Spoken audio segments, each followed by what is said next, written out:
Hypnosis is working with the subconscious. It's a term we hear a lot, but what is the subconscious? Our mind is actually made up of three parts. The front part of your mind, which is everyone listening to me, using their senses and making decisions, choice and logic and their willpower, and using their own analytical mind. But at the back there, behind the curtain, in the attic, where it's dark, that's where everything automatic comes from. So, from scratching your nose to holding a fork to walking to learning the ABC and the 1, 2, 3, everything's gone into the subconscious level of mind. It examines incoming ideas, it matches data from past experiences and interpretations. So in the subconscious mind, it runs our autonomic nervous system. That's the system of the body. So when somebody has a fear, that thought triggers the autonomic nervous system, which is the fight or flight or being okay homeostasis. So fight or flight is when people have that panic, that anxiety. That's where all that comes from. The heart rate, the throat going dry, the sweating palms, the stomach, all of that feeling sick and nauseous. That's what happens when there's fear, and that triggers the autonomic nervous system. Memory storage is in there. Every memory is stored away in there. You might say, who was in that movie? I'll think of it in a minute.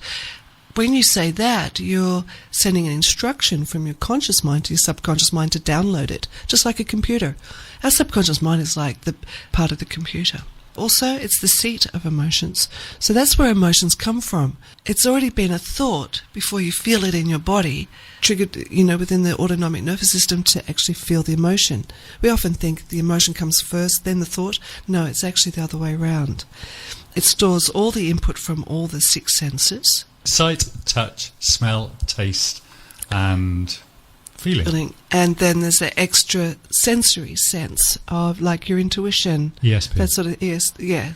We all have intuition. It's just that we've learnt over time to not trust it, and other people convince us not to trust it. Your subconscious mind also takes everything literally as fact.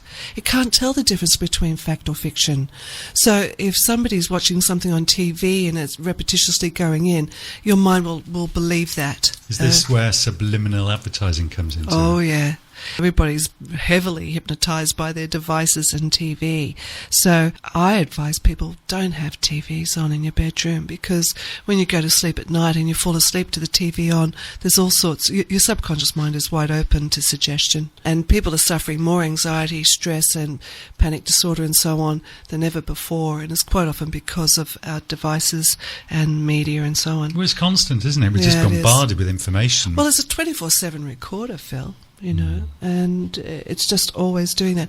If somebody's asleep, unconscious, in a coma, the subconscious mind is still listening. It can still operate. They say that's the last sense, don't they? Hearing.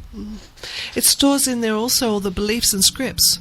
When you haven't said something to somebody and you're angry, but you didn't say it, and then you go away and the script plays in your head, like what you would have said and what you really would have done, but you haven't. But what else? You're asking me about what's in the subconscious mind. That's where your creative stuff comes from, your creative consciousness. That's where all that art comes from. That's where all the ideas have come from to build planes and buildings and engineering. It's an amazing repository. We just don't really fully appreciate how amazing our mind is. And the more self-hypnosis you do, the more access you've got to your subconscious mind. It means you've got more of your mind to use. So you're working with the subconscious. You said the mind is split into 3 bits, didn't you, when you started that? Yeah, the third bit. We have the superconscious part, which is where our healing and our forgiveness and love and our connectivity with everything, nature, the universe, whatever. I'm not getting all hippie on you here, but we do have that part. And most people that come to me who say they're depressed, I say, are you sure it's depression? It's not just unhappiness or lack of content. They go, well, yeah, it's kind of unhappiness. And I go, okay, so let's just check this out. And I explain about the 3 parts of the mind.